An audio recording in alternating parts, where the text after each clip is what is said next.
Muito obrigado, Sr. Casimiro, pela sua descrição, que é sentida e que se percebe que foi vivida com muita intensidade. E agora, nesta lógica que aqui imprimimos ao nosso debate, vamos agora perceber, em termos de liga dos combatentes, neste caso do Núcleo de Viseu, temos aqui o Presidente do Núcleo de Viseu, o Tenente-Coronel José Tomás, qual é o apoio, qual é, digamos que o enquadramento que a Liga faz, e também falarmos um pouco daqueles de Sátão que tombaram em combate, e foram bastantes. Sr. Tenente-Coronel, a palavra agora é sua. Começo por cumprimentar o Sr. Presidente da Câmara, cumprimento as pessoas da mesa, o Sr. Coronel, Comandante do Regimento de Maria 14, sou amigo, cumprimento o Dr. Cássio Pinto e felicito por esta iniciativa, por este tema, que é muito importante, principalmente para este território do Sátão, eu já explico de seguida porquê. Cumprimento também os colegas do nome, por favor, o Dr. Gil e o Sr. Casimiro Almeida. Cumprimento aqui algumas pessoas que eu conheço, que são meus amigos, com satisfação, o Sr. Emílio, combatente, o Sr. Francisco, combatente, o Sargento Mora Figueiredo, que está ali a esconder-se atrás, também. Esteve comigo na Bósnia há uns anos atrás. Lembras-te disso? Nunca foi há alguns anitos, mas não se lembra. Cumprimento também as 7 senhoras que estão aqui na sala, de uma forma especial, e vejo que também há aqui um interesse para estes temas que são importantes. E cumprimento todos os combatentes, todas as pessoas que estão aqui hoje, que são cerca de 40, para assistir a este colóquio. Eu começo com uma pergunta. E a pergunta que eu coloco é se as pessoas que estão nesta sala sabem qual foi o esforço máximo do Sátão nesta guerra do ultramar. O esforço máximo é a morte. A morte.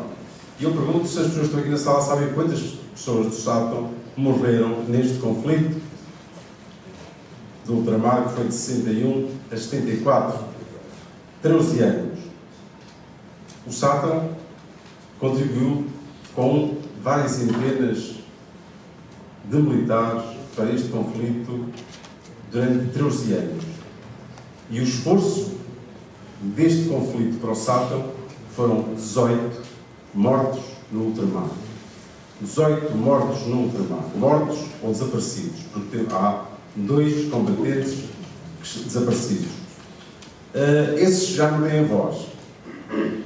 E é sobre esses que hoje venho aqui falar. Venho falar um pouco do que foi o seu percurso militar. E venho falar das circunstâncias em que morreram ou que desapareceram. Mas eu pergunto também outra coisa. Se há aqui familiares nesta sala destes combatentes? Se há aqui alguém? Aqui uma pessoa que é familiar? Muito bem. Pronto, eu vou falar de algumas coisas que podem ser sensíveis e que podem ser um reavivar da memória para alguns, e peço desculpa se eventualmente for isso acontecer. Mas é a história, e da história temos que falar sem medo. Foram coisas que aconteceram já há 50 anos e, portanto, temos que falar sobre elas. O tema é Viagens à Minha Guerra. Esta não foi a minha guerra. E eu tive que estudar para falar sobre esta guerra e sobre estas pessoas. Tudo o que vou apresentar consultei no Arquivo Geral do Exército e no Arquivo de História Militar. Consultei os processos dos 18 combatentes e trouxe aqui alguns relatos que são importantes trazer aqui hoje. Vou começar por falar sobre o Horácio Rodrigues. O Horácio Rodrigues, filho desta terra, nasceu a 17 de novembro de 1936 na freguesia do Sátão. Era agricultor, como a maioria dos soldados deste concelho. Mas tinha uma particularidade: já sabia ler e escrever bem. E isso era bom nesse tempo. Ele foi incorporado no dia 2 de abril de 57 no Regimento de Artilharia Pesada 3, que era onde? Na Figueira da Foz. Reparem que, ao longo desta minha apresentação, vou dizer para onde é que estes combatentes do Sátão passaram, e passaram por várias unidades do nosso país.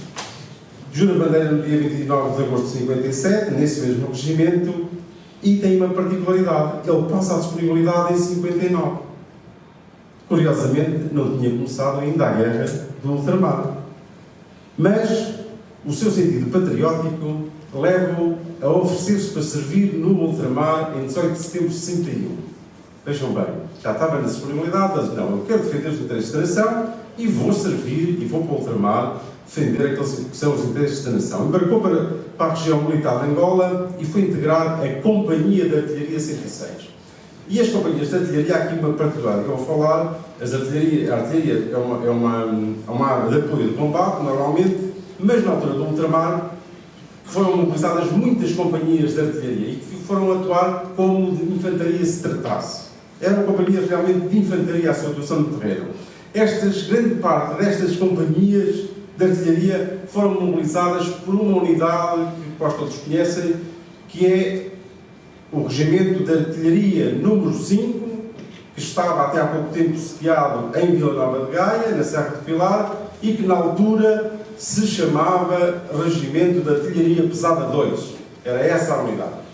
E, portanto, estas companhias de artilharia eram fundamentalmente preparadas lá. Ele foi integrar uma companhia de artilharia A106, desembarcou em Luanda em outubro de 61, e há aqui uma particularidade. Reparem, ele tem um processo de ausente sem licença, no dia 27 de março de 62. E tem um processo de deserção, nessa mesma altura. E é desaparecido em combate. Não sei se alguém sabe alguma coisa deste filho desta terra. A verdade é que não há notícias. Não houve mais notícias deste combatente. Então hoje teria 80 anos, se fosse vivo. Pode estar vivo em algum sítio. Quem sabe? A verdade é que não regressou ao sábado. Diga? Disse alguma coisa? Não? A verdade é que não regressou. O segundo combatente que quero falar é o Adérito Loureiro Frias, morto em combate. Este morto em combate, efetivamente. Nasceu, é de Águas Boas, nasceu em Águas Boas no Sátão, e tinha a profissão de ajudante de serralheiro. Tinha a especialidade de condutor auto. Teve a incorporação em 62, no RAL 2, que salvo era em Coimbra, e fica havido ao SICA 4 na Figueira da Foz. Mas, entretanto, a licença registada até o dia 15 de julho, porque não havia especialidade na altura para continuar a instrução, e volta novamente à Escola de Recrutas em julho de 92, em Coimbra, no RAL 2. Faz o juramento em setembro de 62, no RAL 2, e completa a especialidade, vejam bem, no Regimento de Cavalaria 6 em Braga. Vai para Braga. Na altura em que os transportes não eram aquilo que são hoje. Portanto, repare-se estas movimentações que não eram fáceis. E vai fazer a Escola de Cabos no Regimento de Infantaria 7, em Leiria. Reparem bem, Coimbra, Braga, Leiria, as voltas que tinha que dar para se preparar. No dia 28 de fevereiro de 63 embarca em Lisboa para Luanda e no dia 5 de março de 64 é morto em combate. Isso, no processo individual dele, pouco diz das circunstâncias do combate, da forma como foi travado o combate. Mas há um louvor que eu gostava de ler, e que diz o seguinte: louvado a título póstumo pelo comandante do agrupamento número 9, sendo considerado como dado por Sua Excelência o General Comandante da região militar de Angola, obviamente, pela extraordinária coragem e decisão, espírito de combatividade e sacrifício que demonstrou durante a emboscada sofrida pela coluna da sua companhia, de que fazia parte no dia 5 de março de 64 na região de Balbo. Quem lá esteve, provavelmente aqui na sala, conhecerão. Quando as duas viaturas entraram na zona de morte e encostaram à berma, cobriu com fogo da sua pistola metralhadora a instalação dos restantes elementos da coluna, apesar do fogo intenso do inimigo. E o louvor continua. E é um louvor, de facto, de reconhecimento pela forma brava, pela forma guerreira com que se debateu até ao último minuto da sua vida. Um homem do Sátão. E depois há aqui outra coisa que eu queria falar sobre estes combatentes que morreram, que ficaram no ultramar, que tem a ver com aquilo que o Sr. Presidente já falou há pouco, é que morriam, mas não vinham para cá. Eram sepultados lá. E havia duas razões fundamentais para isto acontecer. A primeira é porque estava de facto dinheiro. Era necessário ter capacidade financeira para pagar o transporte. Segundo, tinha que haver, a família tinha que ter um espaço no cemitério, uma sepultura para a sepultura. E era normalmente tinha o Presidente da Junta fazer um atestado a dizer que de facto a família possuía essa parcela. E depois a trasladação normalmente poderia demorar 3 meses. E quando essa trasladação durante 3 meses, porque vinham de barco, era um luto pesado para a família. Portanto, era um luto muito pesado desde o momento em que saiu a morte até o momento do funeral aqui. E o que acontecia é que as famílias abdicavam da trasladação. Diziam, eu não pretendo que o meu filho seja trasladado. E eu vou ler aqui esta carta que é dirigida ao comandante, pela mãe do soldado Adérito Loureiro Frias. E diz assim, eu, Joaquina Loureiro da Silva, mãe do soldado Adérito, falecido no dia 5 de março de 1964 no lugar de Valo, desisto da trasladação, visto que me encontrar doente. E não há na freguesia lugar próprio para receber os ossários do meu amado filho. Por isso não quero a trasladação, visto que se encontra bem sepultado e eu, triste e pobre, não lhe posso oferecer melhor depósito do que eles têm. Sem outro assunto, os melhores cumprimentos. E, efetivamente, o Adérito Loureiro Frias está sepultado no cemitério de Anguizete, em Angola, a cerca de 300 km de Luanda. Também o Justiniano Tavares Ferreira ficou no ultramar. Morreu de acidente de viação. Quero dizer que, já disse, que destes 18, só 10 morreram em combate. Os 8 morreram em acidentes ou noutras circunstâncias. O Justiniano de Ferreira de Aves, quero dizer que Ferreira de Aves foi uma freguesia altamente penalizada. Teve 7 mortos no ultramar. 7. Para uma terra pequena é muito, é bastante, é demais. Profissão agricultor, solteiro e tira a especialidade de atirador de infantaria. Segue o processo de incorporação em agosto de 62, também em Braga, no regime de categoria 6, jura bandeira passado pouco tempo, embarca para Angola em abril de 63 e desembarca em Luanda em 20 de abril de 63. Morto em acidente de viação de 13 de março de 64 na estrada Chassa-Libongos. E porquê é que morre? O acidente de viação. Isto acontecia com alguma frequência. Havia um sentimento, às vezes, de alguma liberdade no ultramar também, pelos militares que lá serviam. Uma liberdade aparente. E o episódio que nos relata a participação e o processo do acidente é este, tão simples quanto isto. O Furriel, comandante da secção, daquela secção, diz ao condutor, está cá a viatura, que agora levo eu a viatura. E diz a participação que o condutor lhe deu o volante para as mãos para ele conduzir a viatura, efetivamente. Mas deu-lhe só depois do Furriel dizer que assumia toda a responsabilidade de tudo o que acontecesse. Eu assumo a responsabilidade de tudo o que acontecesse. E a verdade é que houve um acidente com a viatura. A viatura capotou e o Furriel morreu, mas também morreu o Justiniano Tavares Ferreira. Houve 2 mortos que resultaram deste acidente.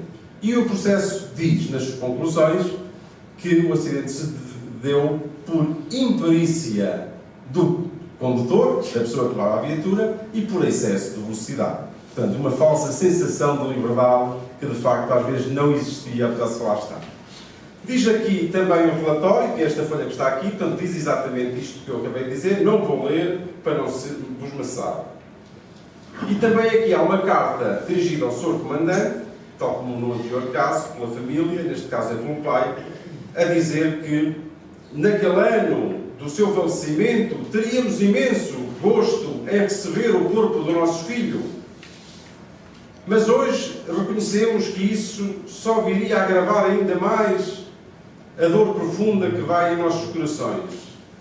Não deixamos por isso de ficar imensamente gratos a Vossa Excelência pela lembrança e atenção dispensada. Subscrevo atenciosamente.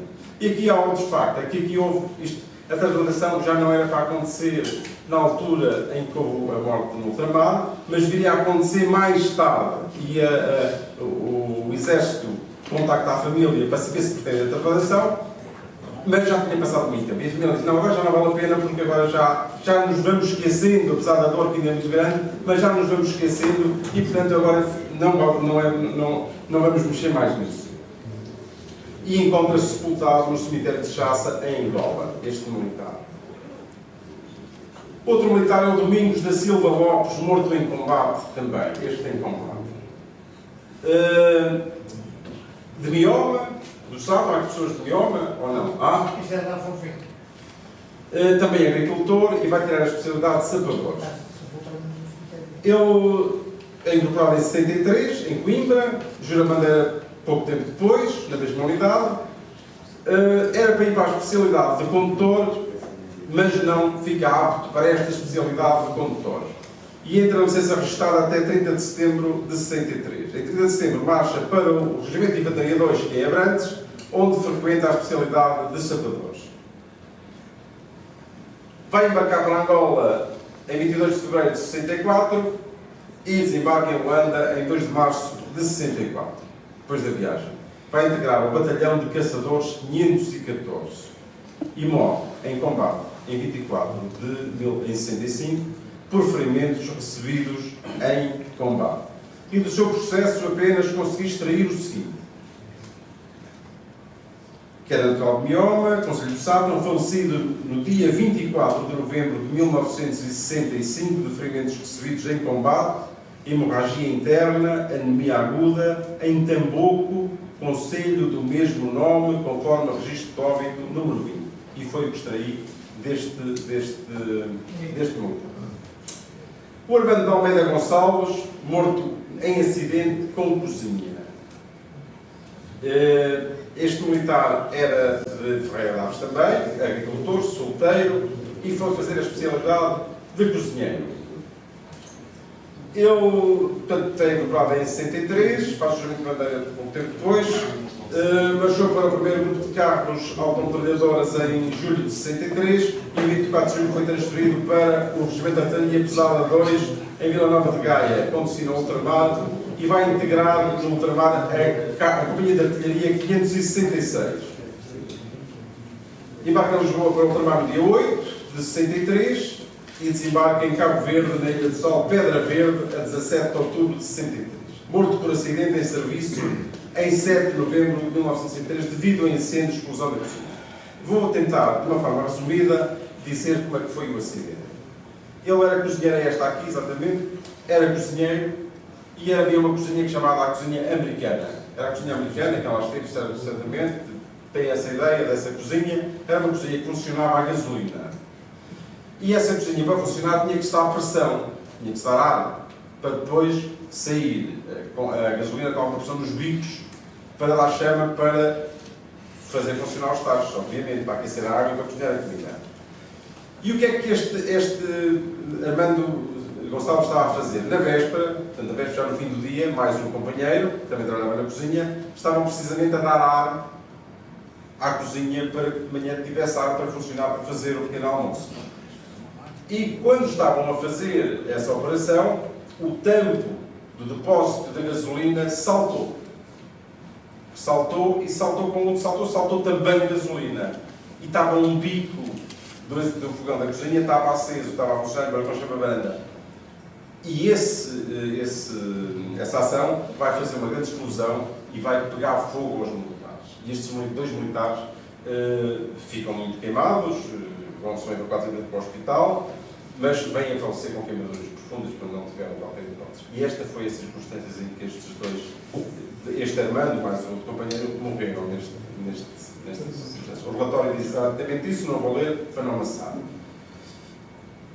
O outro combatente já deu Júlio Figueiredo Lameirinha. Este Lameirinha também é de Ferreira de Aves, preparem a quantidade de pessoas que há de Ferreira de Aves, também é agricultor, solteiro e vai tirar a especialidade de atirador. Ele faz o seu curso normal, incorporação, em 65, vai concluir a especialidade já em 66, em fevereiro de 66, e embarca em Lisboa, no Veracruz, no dia 27 de abril de 1966. Desembarca na província de Moçambique, em Lourenço Marques, a 9 de maio de 1966, e vai integrar a Companhia de Caçadores 1570. Morto por acidente em serviço eletrocutado, em 18 de julho de 1977, quando do reforço à Guarda de Polícia. Portanto, este episódio, portanto, é mais um militar que não morre numa ação de combate e morre num acidente. Estava de guarda de polícia, toda a gente sabe que estava de reforço de guarda de polícia, estava de serviço. E haveria por lá, nesse local, uns fios elétricos próximos da posição onde ele estava. E os serviços faziam-se com as espingardas G3, mas com um sabre-baioneta colocado. Era assim, não era? Usava-se o sabre-baioneta. Bem, nós no Exército, nas paraquedistas, tínhamos uma maneira de atuar. E no Exército tinham outra. Portanto, eu não vou aqui fazer comparações, porque realmente elas não eram comparáveis, não é? Nós só podemos comparar aquilo que é comparável. Mas o relatório diz que ele aqui estava com o sabre-baioneta. E com o sabre-baioneta, ele terá tocado nesses cabos elétricos que estariam próximo da posição dele. E depois havia vestígios no sabre-baioneta que de facto teriam tocado os fios elétricos. E resultante dessa ação, ele morre eletrocutado. O relatório diz isso tudo, que eu não vou ler. Aqui há também uma carta da família ao Ministro do Exército e que diz Eduardo Alameirinha, diz que identifica-se e vem solicitar que se digne autorizar a transladação. Aqui vem pedir a transladação, não vem dizer que não quer a transladação, vem pedir a transladação. E tanto quanto sei, houve a transladação deste militar e está sepultado no cemitério de Ferreira de Aves.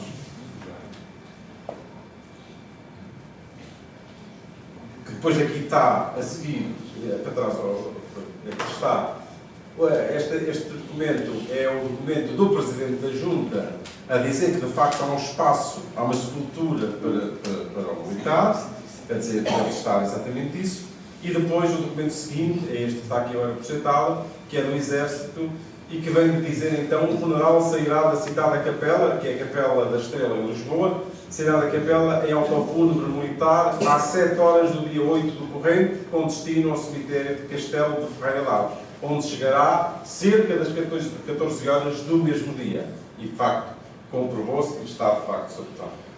Falamos do outro militar, o Hernando da Conceição Machado, que este nome às vezes aparece em documentos com outros nomes. Há quem diga Fernando, e outra vez aparece como Ernesto, mas, de facto, o nome dele é Hernando da Conceição Machado. Este combatente é de Águas Boas do Sata, profissão pedreiro, solteiro e atirador de artilharia. Foi incorporado em 65, este no Regimento de Infantaria 14, o Regimento de Infantaria 14, embora não fosse uma unidade mobilizadora, tinha muitas incorporações e fazia um juramento de bandeira até à data do juramento de bandeira e depois aqui iam para as outras unidades mobilizadoras, mas até à fase do juramento de bandeira recebia muita gente e dava instrução de facto a muita gente. Em 4 de julho apresentou-se no Regimento de Artilharia Pesada 2 em Vila Nova de Gaia para frequentar a especialidade, e aqui bem, porque lá é na unidade de artilharia e ele vira a especialidade de artilharia. Vai para Angola em 20 de dezembro de 65 e vai entregar uma companhia que é chamada a Companhia de Artilharia 1467. 21 de dezembro de 67, desaparecido no mar, em Soares. Está bem. E eu vou contar este episódio. Na altura, diz o processo do acidente, que os militares tinham, todas as semanas, instruções de natação. Tinham instrução de natação. E onde é que tinham instrução de natação? Na praia. Iam grupos, com o Furriel, ou com o Alferes, àquela praia, e tinham instruções de natação, ali junto do areal, até 30 metros. E andavam lá, e o Hernando da Conceição, segundo diz o próprio próprio processo, diz: era dos que nadava melhor. Era dos que nadava melhor. E andava a cerca de 30 metros do areal. De repente, diz o relatório, há uma vaga maior e ele desaparece. Desapareceu e nunca mais ninguém soube dele. Morto em combate, e esta é uma mina. Nascido em 17 de fevereiro de 44 no Salto, era agricultor, como vê, eram muitos agricultores, era solteiro e foi fazer uma especialidade de auxiliar de enfermagem. Foi incorporado em 65 no Regimento de Infantaria 14. Puxou a bandeira passado pouco tempo e depois foi fazer a especialidade no Regimento de Serviço de Saúde, que era em Coimbra. Havia um Regimento de Serviço de Saúde em Coimbra. Tinha uma particularidade, este Albano de Almeida Figueiredo fazia parte do grupo coral da unidade. Isto é interessante, porque vamos ao processo dele e vimos que ele tem muitos movimentos de deslocações para ir às unidades mais próximas. E o que é que iam fazer? Iam fazer animações litúrgicas. Quando havia animações litúrgicas, lá ia o grupo coral fazer a animação. E isto é interessante e depois vamos ver também porque é que é interessante. Porque no dia 19 de agosto foi louvado pelo general comandante da região. Significa que este rapaz, o Albano, era um rapaz que cativava as pessoas, era um rapaz que gostavam dele. E por isso é que tem aqui um louvor do general comandante da região. E, portanto, um soldado ser louvado pelo comandante da região não era propriamente para todos. E ele tem. Passou pelo Regimento de Artilharia Pesada 3 na Vieira da Foz, passou por Tomar e foi embarcar no Vera Cruz com destino à região militar de Moçambique, em 66, o ano em que eu nasci, curiosamente.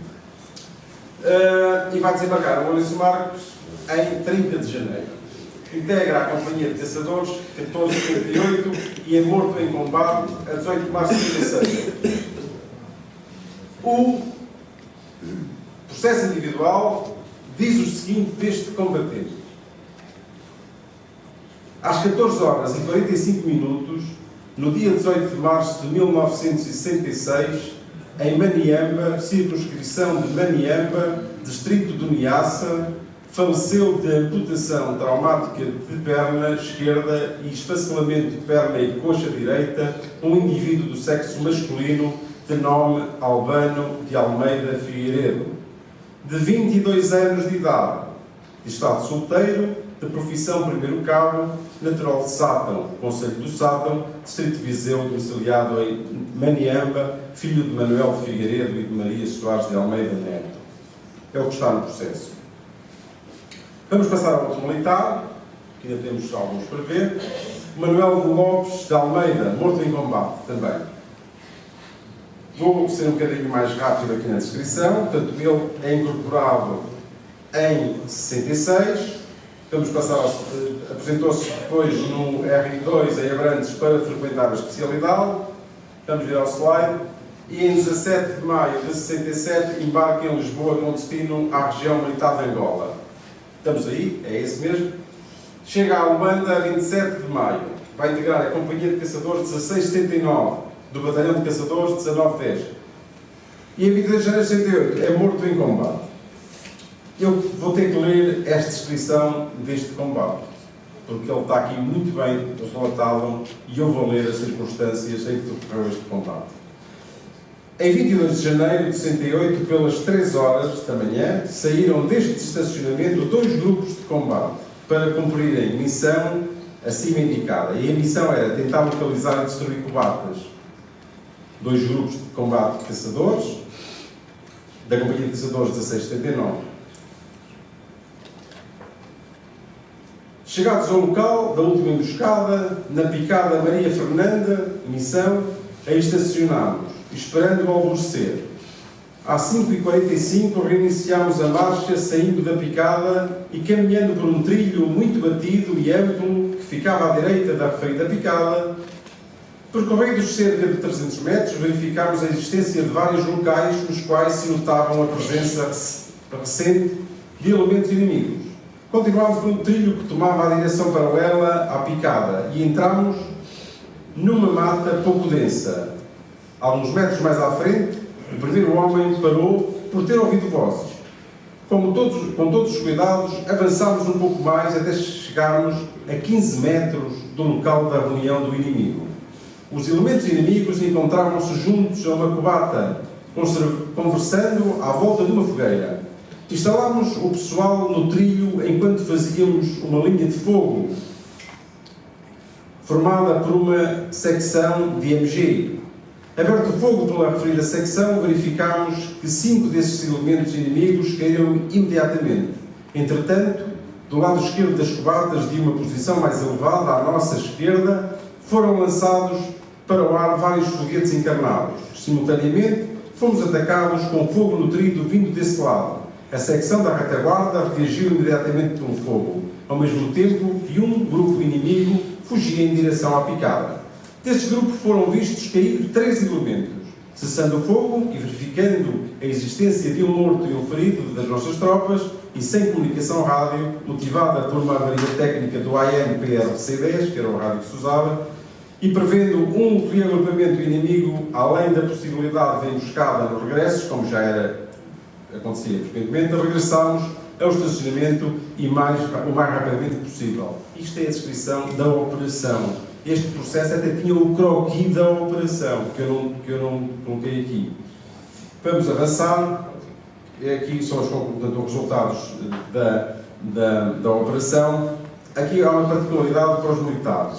Aqui há uma coisa que já tinha aqui processo, conclusões e ensinamentos, que agora se chamam as lições aprendidas, que aqui também já se preocupavam com isto, que eram os ensinamentos da operação.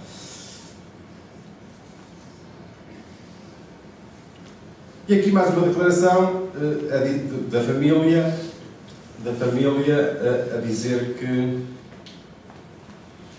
que não desejo que o meu filho, Manuel Paes Lopes de Almeida, falecido em combate na província ultramarina de Angola, seja trasladado para a metrópole. Portanto, de facto, era recorrente, acontecia, mais um. E o documento seguinte, que é este, comprova efetivamente que foi sepultado em Luanda. Esta praça foi sepultada no cemitério de Luanda, conforme me parece descrito neste documento, que é o documento da região militar de Angola, primeira repartição. Vamos avançar e temos então o combatente José Maria Cabral Tavares, nascido em maio de 48, em Vila Longa, Sátão, tem a particularidade de ser estudante, reparem, é importante, já tinha alguma formação. Vai ser deputado no Movimento de Fazaria 5 nas Caldas da Rainha para frequentar o curso de Sargentos Milicianos. Cá está, portanto, ele vai frequentar o curso de Sargentos Milicianos, CSM. Jura bandeira em 1869 e depois vai para o Centro de Informações e Segurança Militar para frequentar a especialidade. Embarcou no Carvalho Araújo, não sei se era um barco que fazia transporte de tropas para o ultramar, com destino à Guiné. 3 de outubro de 70, desembarcou em Bissau e entrega à Companhia de Caçadores 2790. Morto em combate no dia 19 de janeiro de 71. Do processo extrai-se o seguinte. No dia 19 de janeiro de 61, este militar foi mortalmente ferido durante uma emboscada inimiga a uma coluna alta das nossas tropas no itinerário Bula-São Vicente. Não sei se há pessoas que aqui conseguem identificar o local. Depois temos o Ilídio Gonçalves Morgado, morto por acidente, afogamento. O acidente foi afogamento no mar.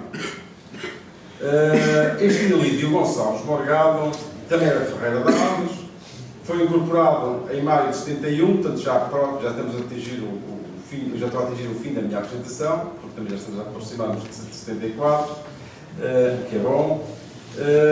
E foi incorporado no Regimento de Fazaria 14, jura bandeira no mesmo regimento a 3 de julho de 71 e vai embarcar em Lisboa com destino à região militar de Angola no dia 23 de outubro de 71. 2 de novembro de 71 desembarcou em Angola e aqui há uma particularidade, não é neste. Integra a Companhia de 34-41. Morto por acidente que foi afogamento em 1873. Eu vou falar um pouco desta questão do afogamento. Também havia tempo de lazer. Havia tempo de lazer no ultramar. Também havia. E esta morte é num dos períodos de lazer em que os combatentes foram à praia. Naquela praia havia rochas havia rochas, e num mergulho que o combatente faz, bate com a cabeça numa das rochas e portanto, depois morre de seguida, foi encontrado já morto no mar, saiu, ainda foi para o hospital, mas já praticamente morto.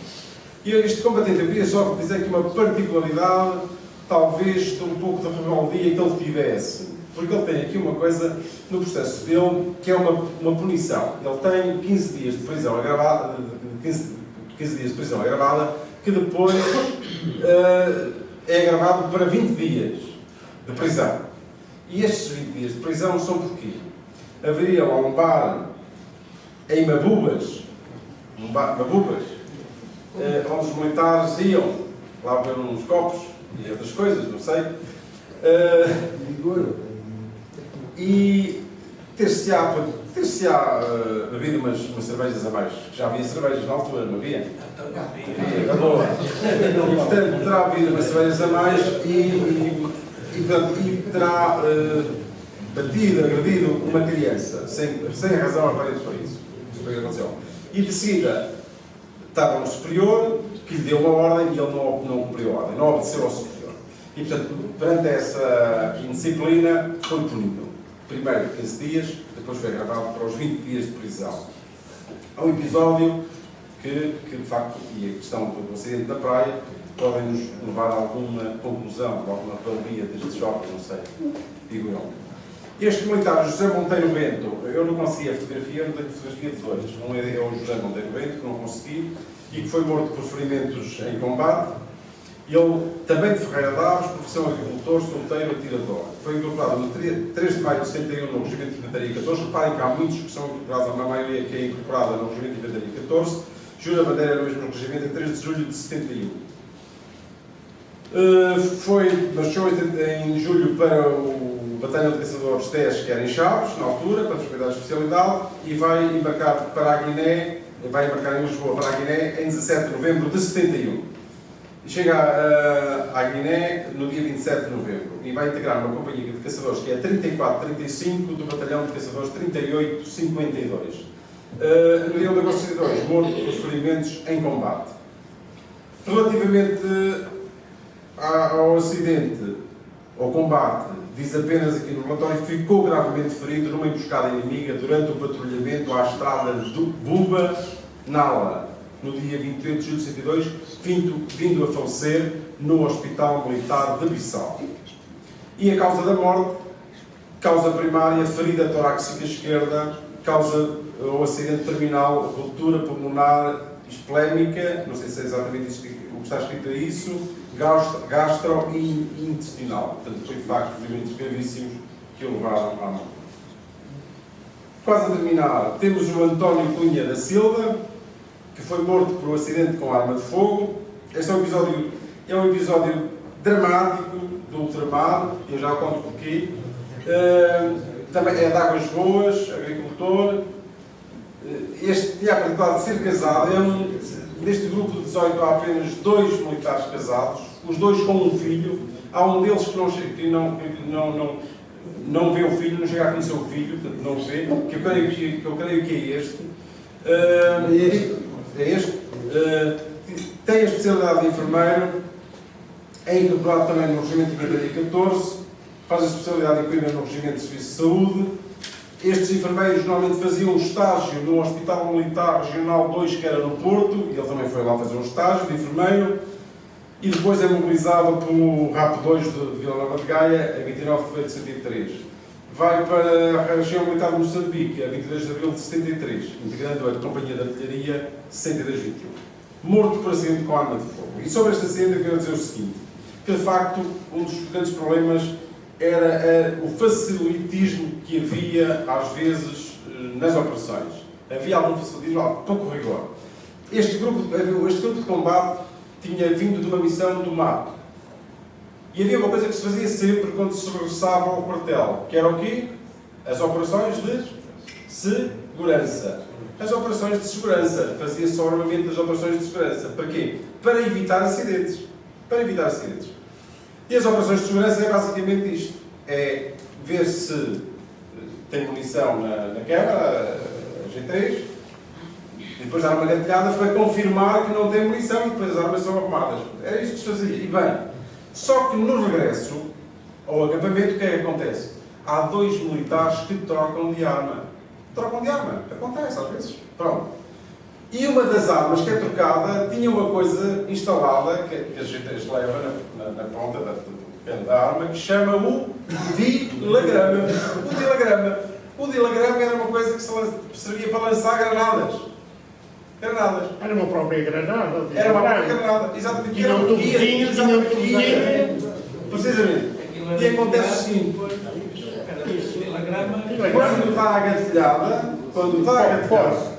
houve mortes porque aquilo tem que ter uma munição de salva especial. e houve um indivíduo de comando, acho que Real Alferes, que mete uma bala real. O que morreu logo 3 ou 4. Foi o que aconteceu aqui. Uma bala real detonou a granada no meio do grupo de combate. Morreram 9 soldados. 9. E 10 ficaram feridos. Este grupo de combate ficou destruído nesta operação. Então, é um episódio que é muito conhecido, por isto está aqui o relato deles, não vou ler. O Agostinho dos Santos Ferreira, morto em combate, também de Ferreira Daves, foi incorporado em outubro de 72, marchou para o Regimento de Infantaria 15 em Tomar, se não me engano, para defender a especialidade, e vai desembarcar na Guiné a 22 de março de 73. Vai integrar o Batalhão de Caçadores 45-13. E no dia 26 de janeiro de 74, morto em combate.